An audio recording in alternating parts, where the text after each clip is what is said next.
Good morning. Good morning. Good morning to all of you who are here in the sanctuary, to all of you who have decided to join us on the pavilion, and for all of you who are with us online this morning, welcome. Welcome, welcome. It's great to have you here. Welcome to the Unitarian Universalist Congregation of Greater Naples. My name is Tony Fisher, and I am your pilot this morning. If you found you're sitting there anxious about the fact that maybe somehow you've missed and are on the wrong flight this morning, I hope you'll stick around anyway. The journey promises to be a pleasant one together. There's good stuff being brewed in the galley for your refreshment. And the rest of your flight team's been working very hard to make your Sunday morning experience a good one. I hope you'll take the time to thank the staff if they cross your flight path this morning. Anna Riazzi and Stephanie St. John. Anna is out in the foyer this morning, and Stephanie is down with our youth. We welcome you. I hope you'll say hi to David Bosworth, who's joined the hospitality crew there in the kitchen. And also Dan Goodsit, who is in the AV navigator's seat there in the AV room at the back. And of course, Abby and Sean, who will be providing your in-flight music today. From all of them to all of you, thank you for joining us wherever you are. And we are no less grateful if you have found time at another point during the week to join us for our recorded version on Facebook Live or Facebook or on YouTube.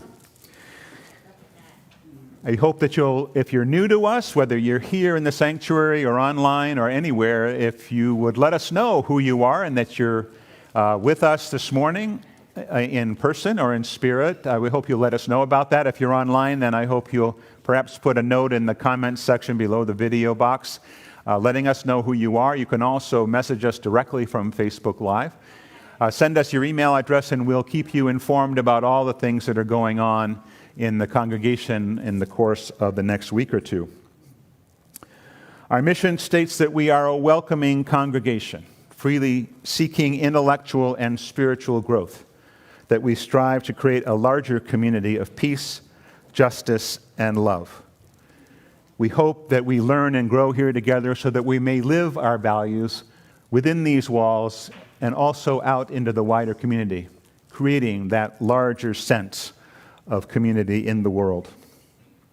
And with those announcements out of the way, we hope you can settle into your seats as we begin our worship with this morning's prelude.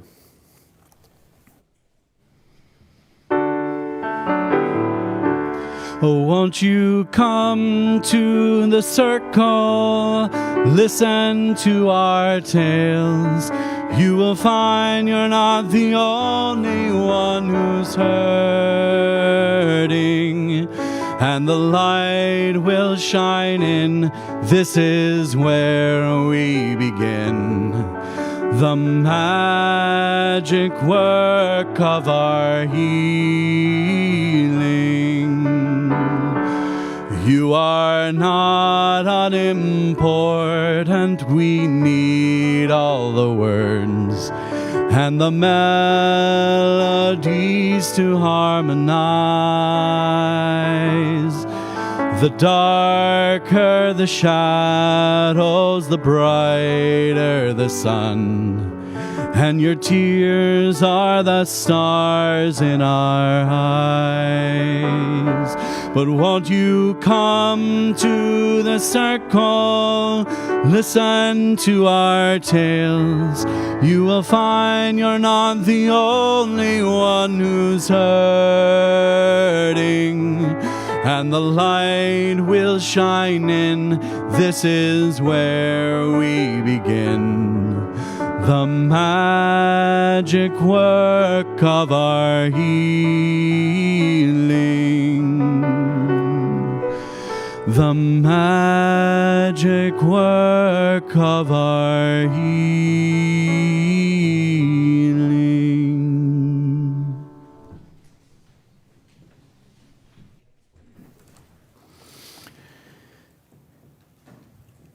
We are all longing to go home to a place we have never seen, a place half remembered and half envisioned we can only catch glimpses of from time to time. Community. Somewhere there are people to whom we can speak with passion without having the words catch in our throats. Somewhere a circle of hands will open to receive us. Eyes will light up as we enter. Voices will celebrate us whenever we come into our own power. Community means strength that joins our strength to do the work that needs to be done. Arms to hold us when we falter. A circle of healing. A circle of friends. Someplace where we can be free. May our time together be another step on this journey home. Let's join in the chalice lighting response printed in your order of service and up on the screen. In the light of truth, the warmth of community, and the fire of commitment, we gather this day. May the flame we now kindle be to us a symbol of the unity we seek.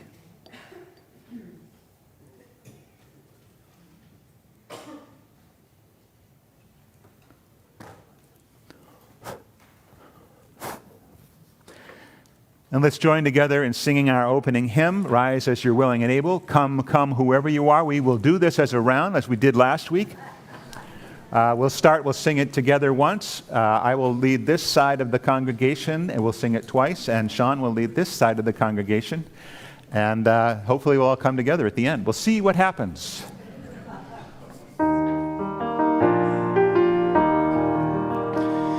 Come, come, whoever you are, wanderer, worshipper, lover of leaving. Ours is no caravan of despair. Come, yet again come. Come, come, whoever you are, wanderer, worshipper, lover of leaving. Ours is no caravan of despair. Come, yet again come. Come, yet again whoever you are. Come, come, whoever you are. Ours is no worshipper, lover of leaving. Ours is no caravan of despair. Come, yet again come. Awesome. That was great. I get the full benefit up here, so perhaps if we do that in the future, you can take turns coming up and leading and hearing at the same time. That would be great. We'll ask for volunteers later on. So, I have a story for you this morning.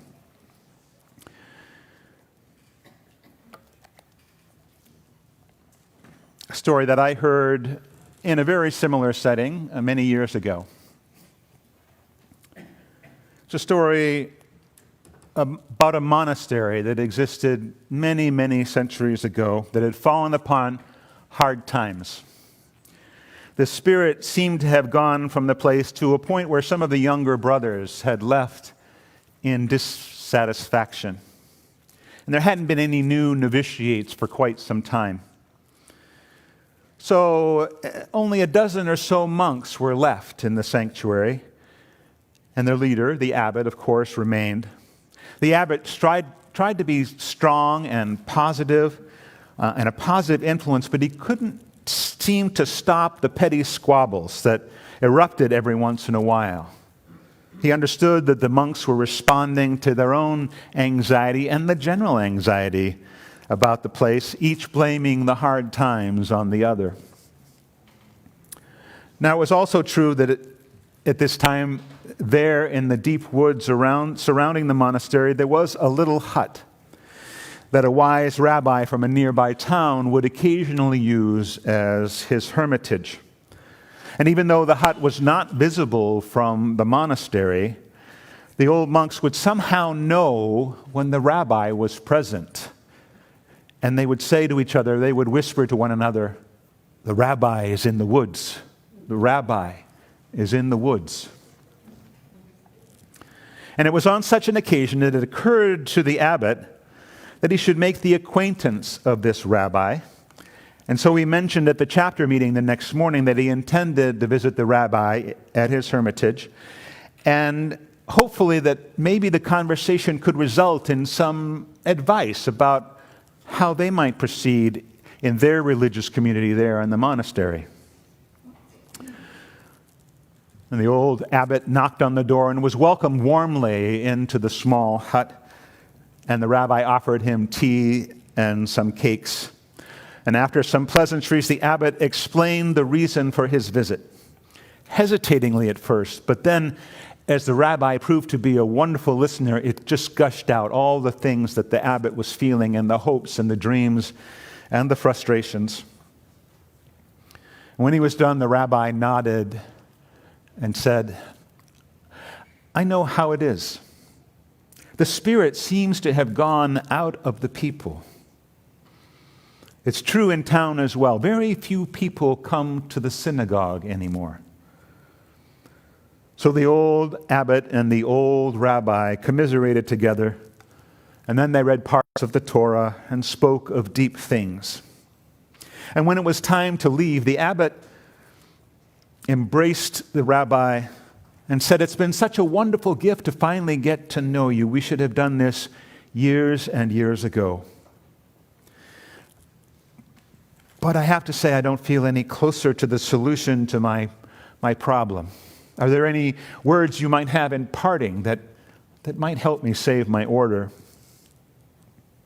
And the rabbi was quiet for some time. "No, I'm sorry," he responded. "I have no advice to give you. All I can tell you is that the Messiah dwells among you there at the monastery." And when the abbot returned to the cloister, his fellow monks gathered around and asked him, "Well, what was the rabbi like? What did he say? Did he say anything about our future?" "The rabbi said something very mysterious," replied the abbot. "It was something cryptic. He said that the Messiah dwells among us here. I don't really know what he meant."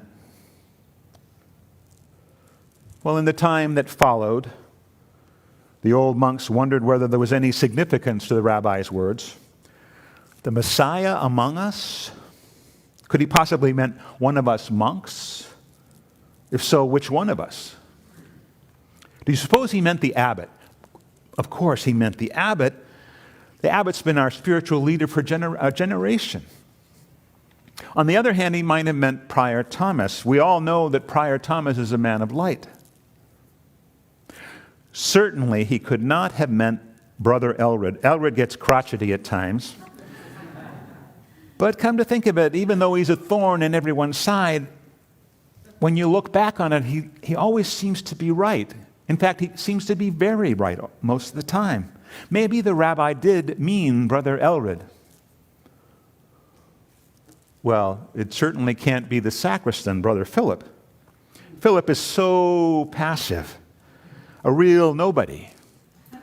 But then, and almost mysteriously, Philip turns up when you need him, almost as if by magic. There he is to help. Maybe Philip is the Messiah. In small groups and in the solitude of their cells, they wondered. Of course, the rabbi didn't mean me. I'm just an ordinary monk. He couldn't possibly have meant me, could he? Well, as they contemplated, the old monks began to treat each other with extraordinary respect on the chance that one of them might be the Messiah. Now, people did still occasionally come to the monastery in its beautiful forest setting to picnic and to walk along the paths and even to meditate in the old mossy chapel. And as they did so, they began to sense an aura of warmth and love surrounding the remaining monks. It seemed to radiate out from them and permeate the atmosphere of the place. There was something strangely compelling about it.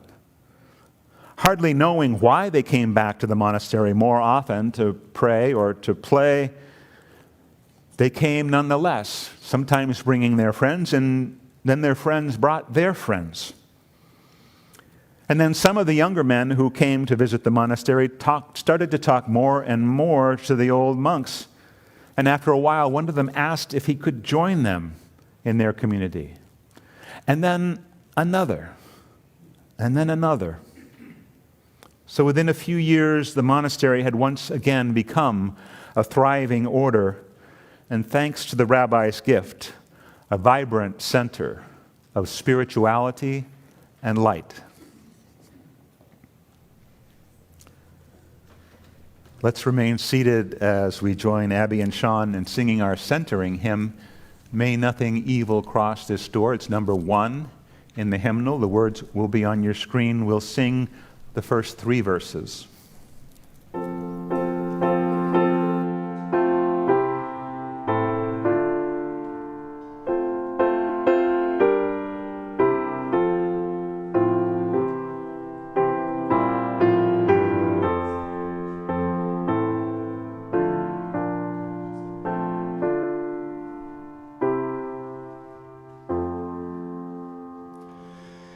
May nothing evil cross this door, and may ill fortune never pry about these windows. May the roar and rain go by.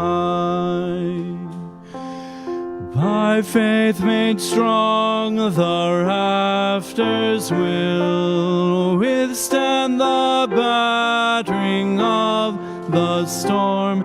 This hearth, though all the world grow chill, will keep you warm. Peace shall walk softly through these rooms, touching our lips with holy wine, till every casual corner blooms into a shrine.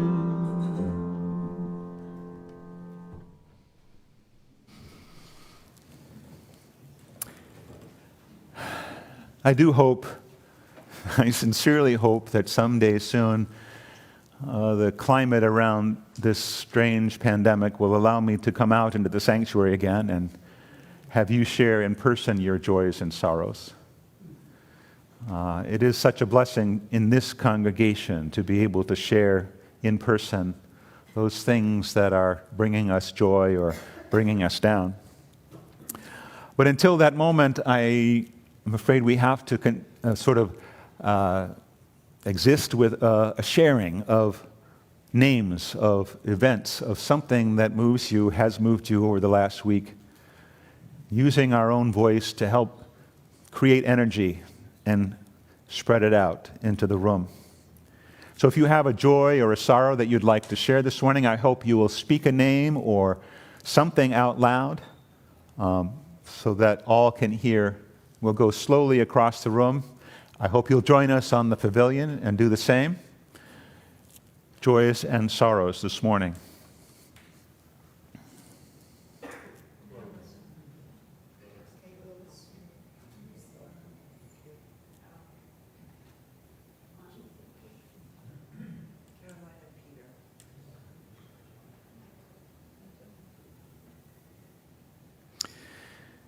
Thank you.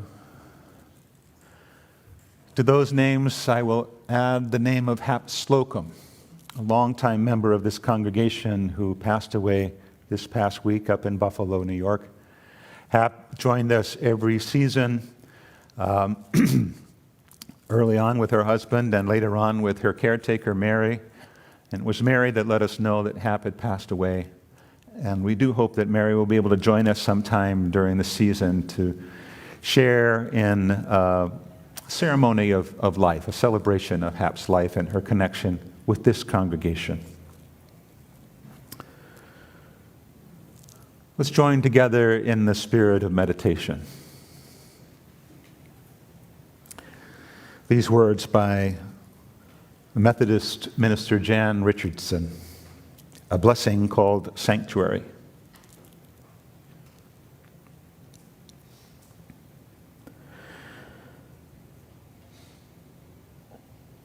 You hardly knew how hungry you were to be gathered in,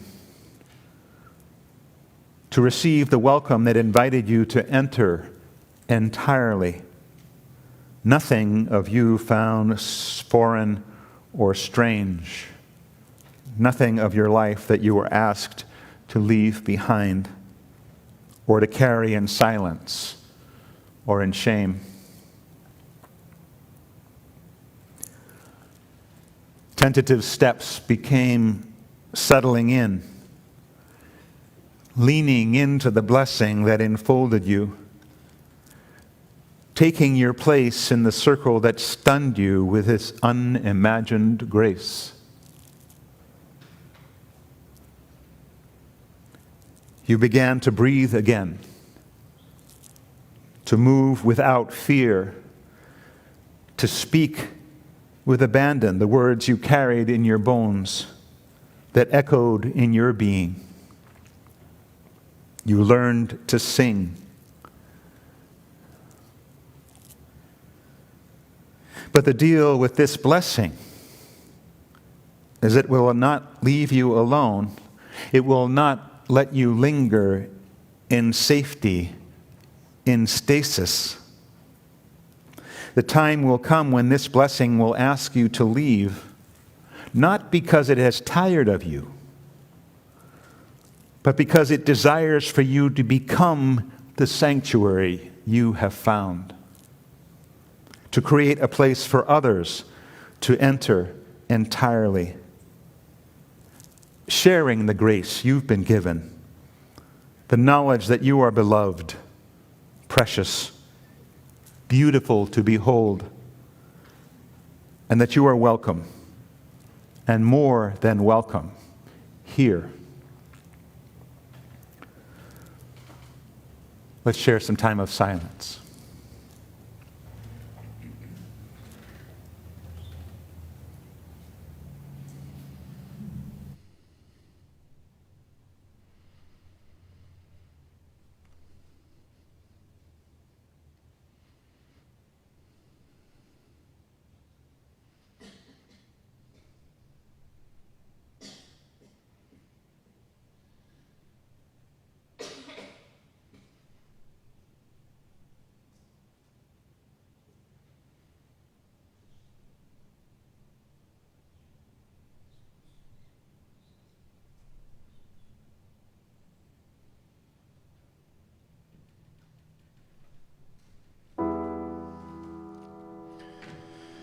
No matter if you live now far or near, no matter what your weakness or your strength, there is not one alive we count outside. May deeper joy for all now come at length. May deeper joy for all now come at length. Let none among us lie or self-deceive, nor cultivate our hatred all or part. May never one of us live by our rage, nor wish another injury of heart. nor wish another injury of heart. No matter if you live now far or near, no matter what your weakness or your strength, there is not one alive we count outside. May deeper joy for all now come at length. May deeper joy for all now come at length.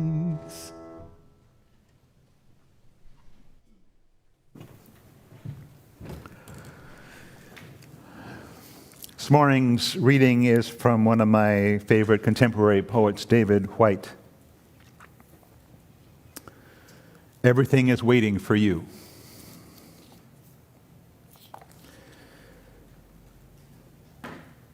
Your great mistake is to act the drama as if you were alone, as if life were a progressive and cunning crime with no witnesses to the tiny, hidden transgressions.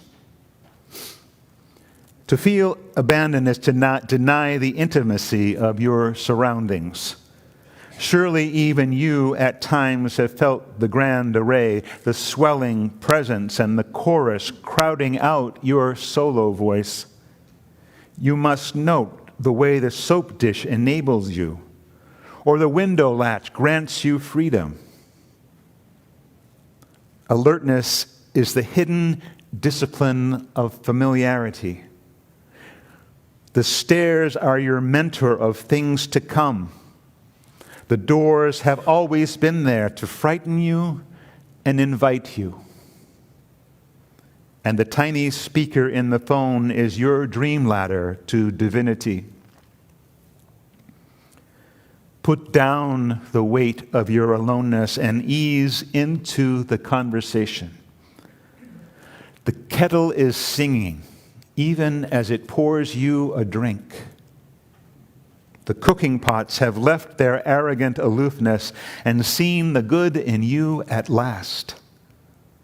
All the birds and creatures of the world are unutterably themselves. Everything is waiting for you.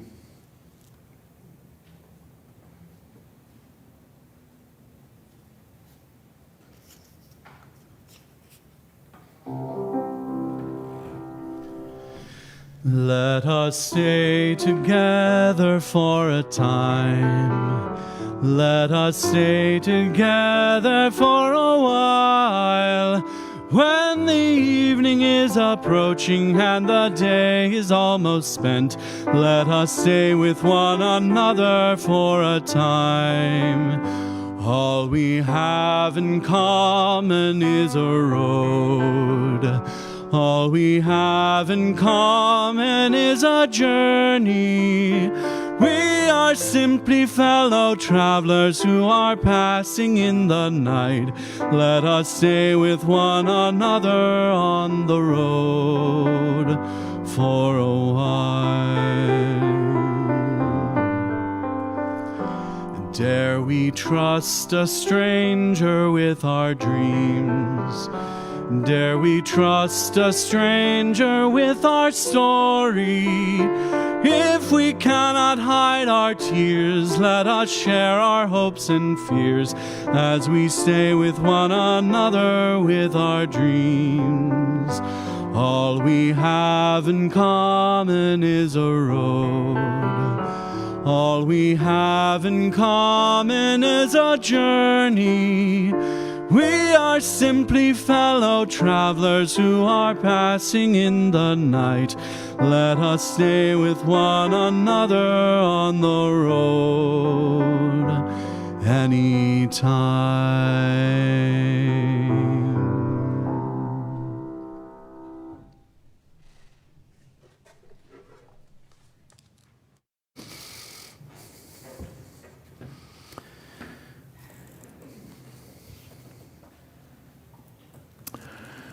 How many of you have ever been attracted to the monastic life?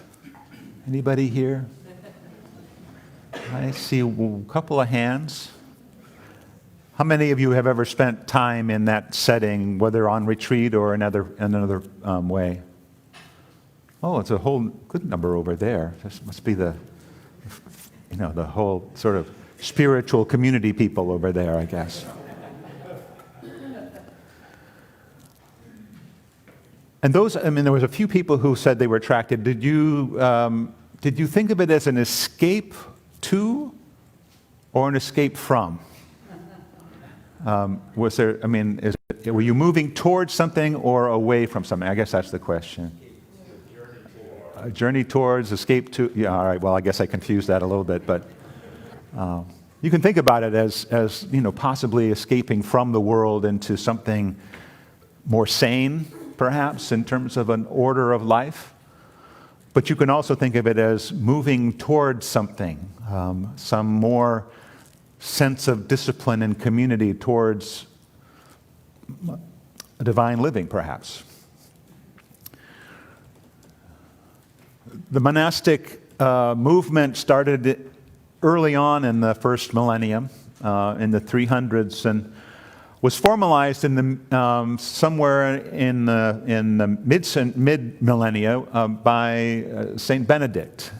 We know them as some of the monasteries are Benedictine in that sense, but Benedict of Nuria established Benedict's rule, which actually had influence on all the different monastic orders, and set down a rule as to how the monasteries were to work. Benedict's rule.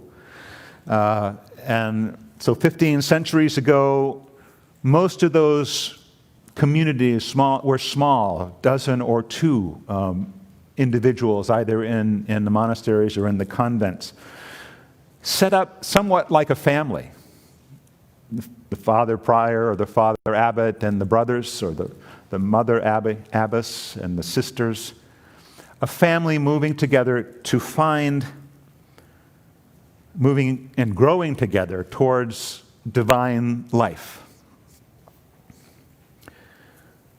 And if you've read a little bit about the monastic way of life, you understand that hospitality is at the center of that living. Certainly the rule establishes the order of the day and some of the very particular pieces of how to set up a religious community, but in many ways it has to do with how each of the members of that community relate to one another.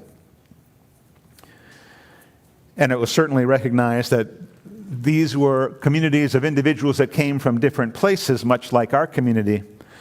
But the rule was set up to help those, especially those new to the community, to understand that there's a discipline involved in daily living, not only in the order of the day, in the offices, the religious offices, but also in the way that individuals relate and the work that they have to do.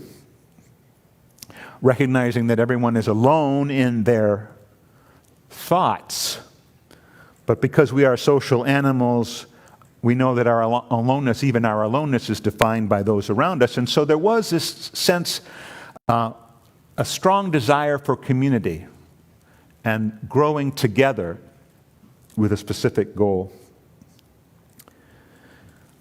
In 1954, the psychologist Abraham Maslow argued that satisfying our human need for love and belonging followed only our basic physical needs for food and shelter, and also our need for feeling safe in our environment. But right behind those two was our real strong need to be in community, to have a sense of love and belonging within our community.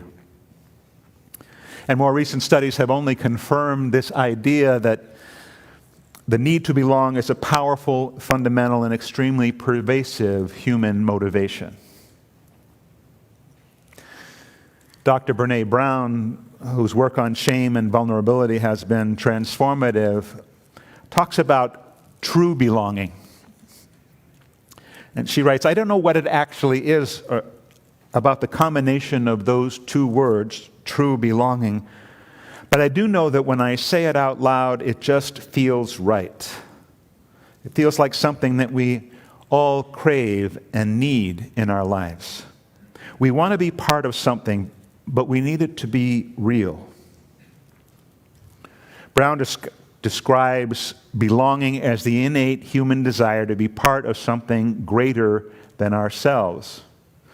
And because this yearning is so primal, she says, we often try to acquire it by fitting in or by seeking approval, which are really only hollow substitutes for belonging, and often barriers to a true sense of belonging.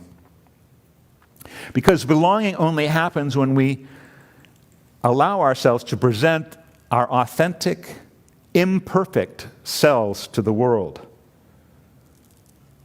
She writes that our sense of belonging can never be greater than our level of self-acceptance. Our sense of belonging can never be greater than our level of self-acceptance. The special courage it takes to experience true belonging is not just about braving a wilderness. It's about becoming the wilderness. It's about breaking down the walls, abandoning our ideological bunkers, and living from our wild heart rather than our weary hurt.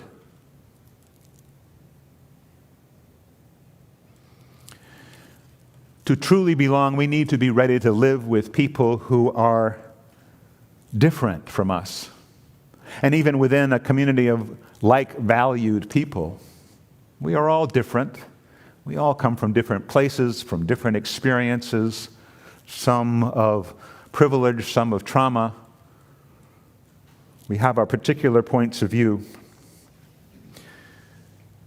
But we need to be able to live beyond our closed shell and break that open and be welcoming to all members of a community.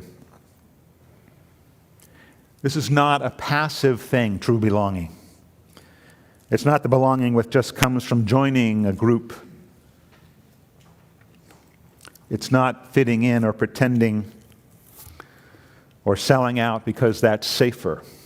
True belonging is a practice. And then there is, of course, the darker side of our own morality, the reality that at the drop of a hat we can create us and them in our vulnerability, in our fear. We can be predisposed to make judgments in favor of those who we see as being like us, and even that we tend to want to punish those who are not like us. And that can happen even within a community like this one. Lonnie Collins Pratt and Father Daniel Homan wrote a book called Radical Hospitality, Benedict's Way of Love. And they write that in communities like this one, the us and the them is a real problem. It's natural that we surround ourselves with people who agree with us on issues, people who look like us, have similar backgrounds, share many of the same tastes, and hold very similar convictions. And it's natural that our social sphere includes people who do not feel like actual strangers. We don't go looking for ourselves to be uncomfortable. And while we don't intentionally exclude people who are not like us, we do tend to congregate among people who do look and feel and smell just like us. We move towards becoming small and homogeneous.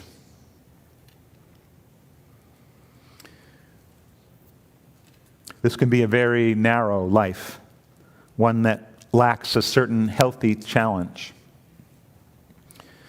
If we begin to cave in on ourselves, our minds and our spirits shrink to fill only the size of the world that we create.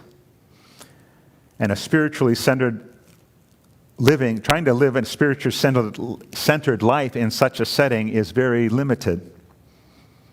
Certainly there's a sense of security, but when we start to lift our eyes and see that others are out there in the world, there's a disconnect.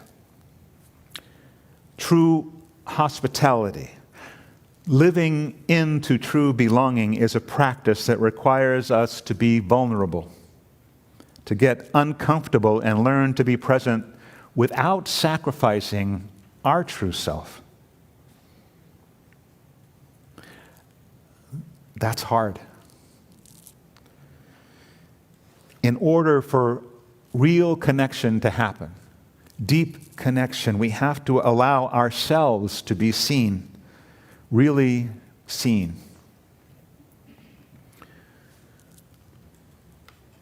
Brene Brown's studies uncovered something that she was not ready for.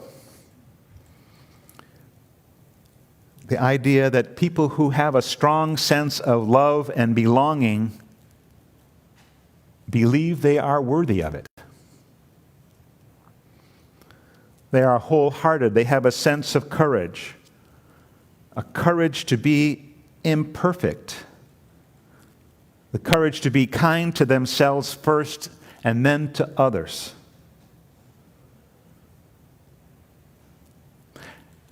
And of course, it turns out we can't be kind to others if we can't be kind to ourselves.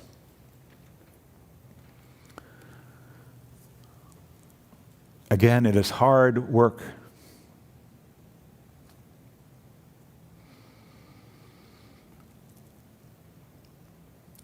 It is a journey that we share.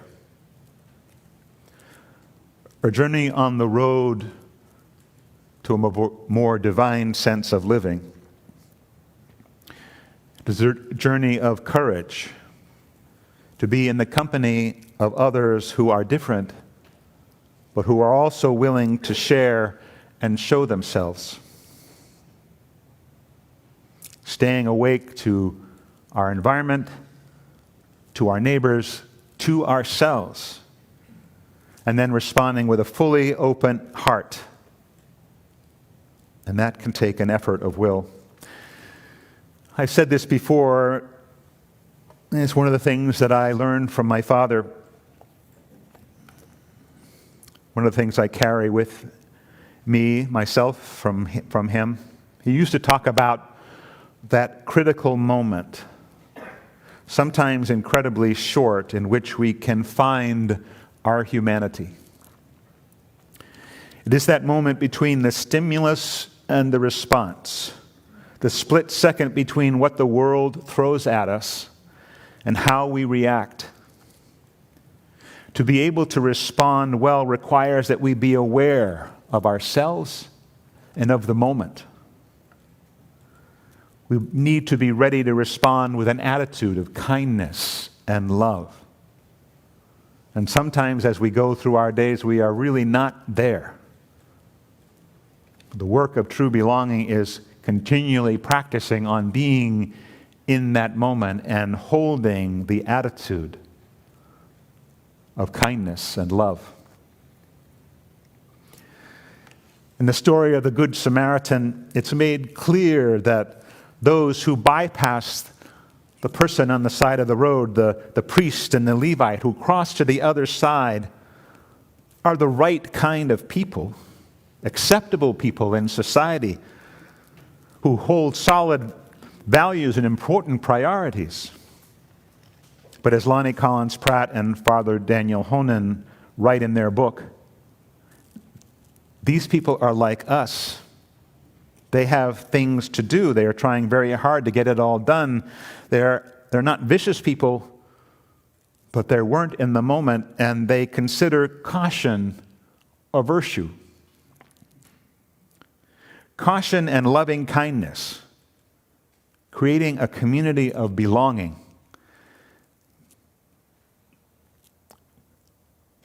may not be mutually exclusive, but they're not fully compatible either.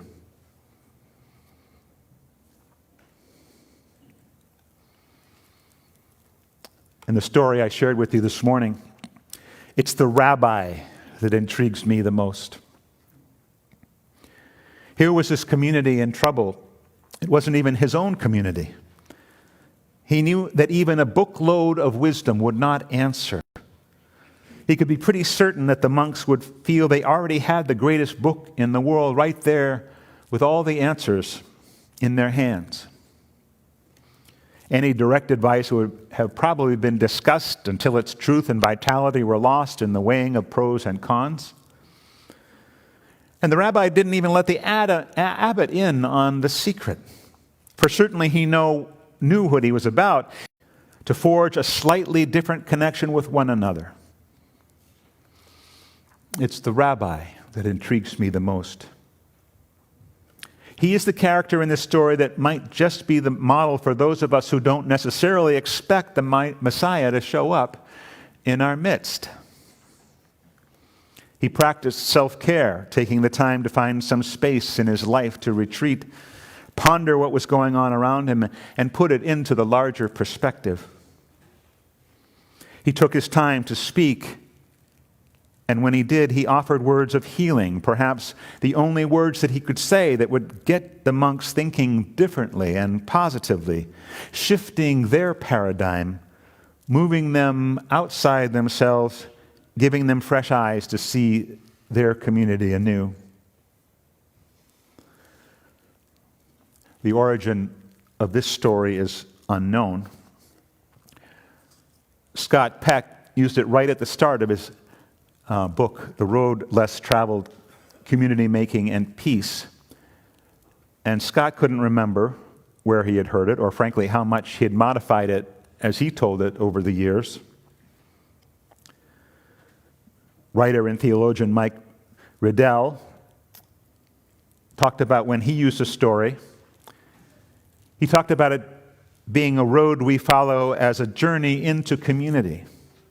If we are to reach the final destination, we must see the divine in the most unlikely of characters. We must discover that differences are enriching rather than threatening. And this only comes after the hard nut of self has been cracked. The hard nut of self. I'm still working on that. There's an affirmation that has been used in various Unitarian Universalist congregations, two of which I belong to. It's held a great significance for me, and was a benediction that was spoken in one of the congregations in which I belonged. There's a version of it in the gray hymnal. It reads, "Love is the doctrine of this church. The quest for truth is its sacrament, and service is its prayer. This is our great covenant, to dwell together in peace, to speak the truth in love, and to help one another, to the end that all souls shall grow into harmony with the divine." As I say, I've loved this affirmation for a long time, but I used to think that the line that read, "To the end that all souls shall grow into harmony with the divine," had more to do with individual experience of something more, our own sort of transformative, transcendent experiences. But what I've learned along the way from loving and working and being held in community is what the monks in the monastery discovered with their fresh eyes, that we grow into harmony with the divine when we find the divine in each other's faces and act accordingly. When the words of Walt Whitman sound a deep and resounding chord, the sum of all known reverence I add up in you, whoever you are.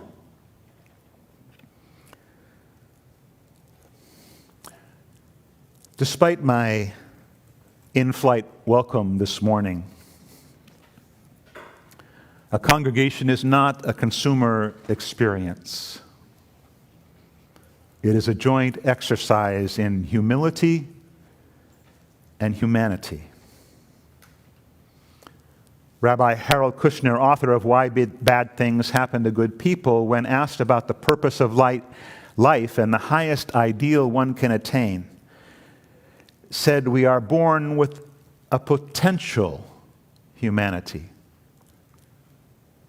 A potential for humanity. The purpose of life is to realize that potential. The purpose of a religion is to create a community through which we learn what it means to be human.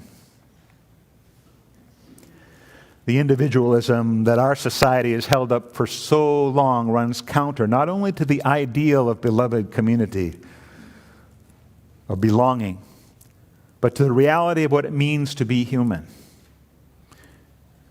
We are certainly born into this world as individual entities with a skin that separates us from everything else, but we are social creatures, constituted as human only in relation to others, to community, to society, to the world around us, the earth. And the reality is that we can be fulfilled only as humans in loving relation to others, and not just those who are like us, but those who are different and have different perspectives that give us a sense, a larger and larger sense of the world, that expanding sense of community, of justice and peace and love. We enter into this circle of kinship once a week to be reminded of our better selves, and also to find a caring connection in times of trial. The fact that we come together within these walls and allow ourselves to be more open to either of these things is a testament to the sanctity of this place. The religious aspect of everyday life that is made manifest not so much in devotion to a particular set of beliefs, but on how we live and care for each other on the road, on the journey forward. Our work doesn't stop here within these walls, but it begins here. This is where we start. May the work to find belonging here within this circle of kinship, within these walls, take us back to our better selves, allow us to be more free in sharing of ourselves and in listening to the wonder and divinity of others. And then let us take our best selves back out into the world to create that larger community of peace, justice, and love.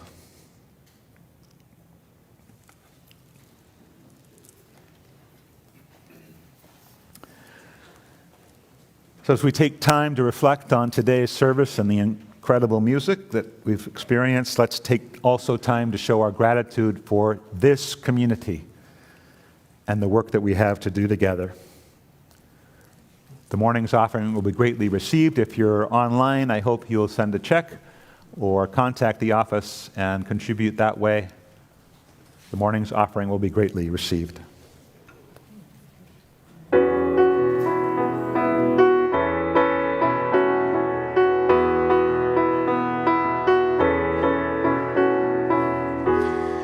Voices are calling round the earth. Music is rising in the sea.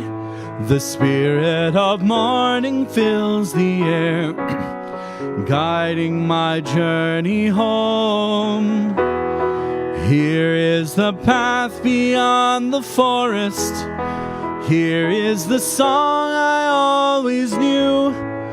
I remember and the bend in the music, the village never ends. In a circle of friends, in a circle of sound, all our voices will blend when we touch common ground.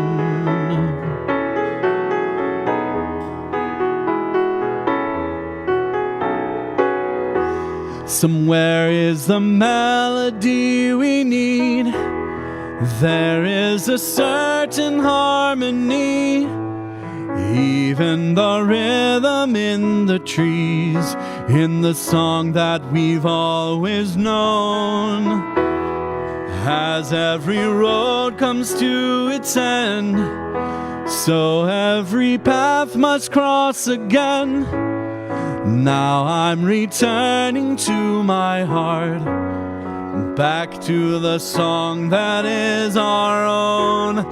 In a circle of friends, in a circle of sound, all our voices will blend when we touch common ground.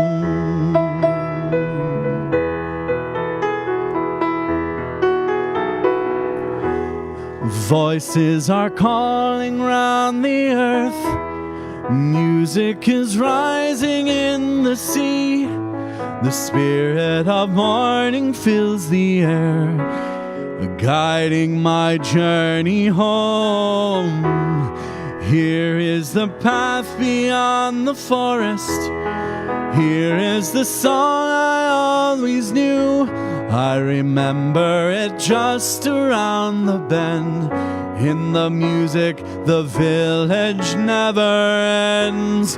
In a circle of friends, in a circle of sound, all our voices will blend when we touch common ground. When we touch common ground.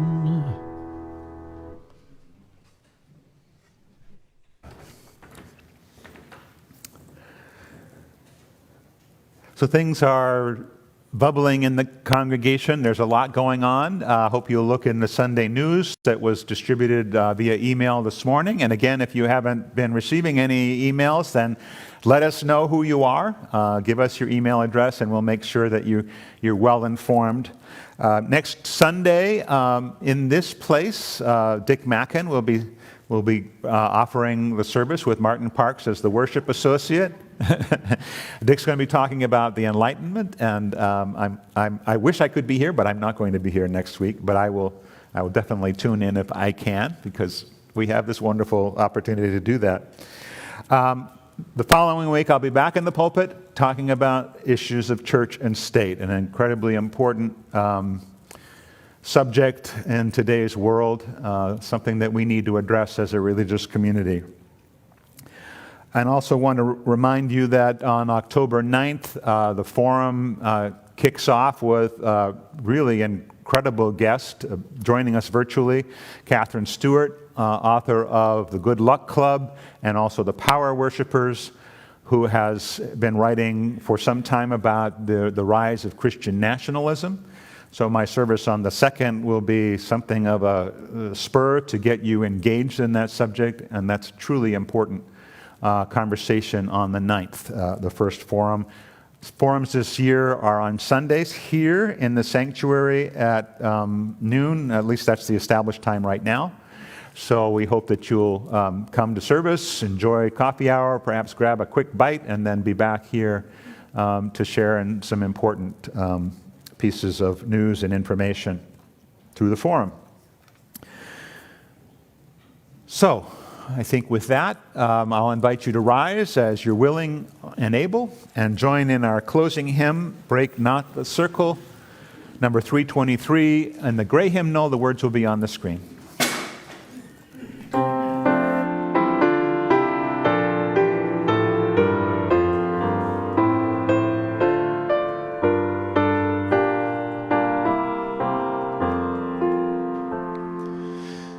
Break not the circle of enabling love, where people grow forgiven and forgiving. Break not that circle, make it wider still, till it includes, embraces all the living. Come wonder at this love that comes to life, where words of freedom are with humor spoken, and the people come no scorn of wrong or guilt, but will that human bonds remain unbroken. Join then in movement of the love that frees, till people of whatever race or nation will truly be themselves, stand on their feet, see eye to eye with laughter and elation.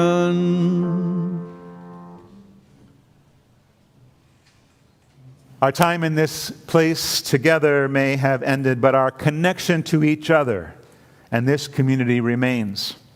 Until we meet again, may we walk the path of justice, speak words of love, live the selfless deed trod gently upon the earth, and fill the world with compassion. Go in peace. Go in love. Have a wonderful day.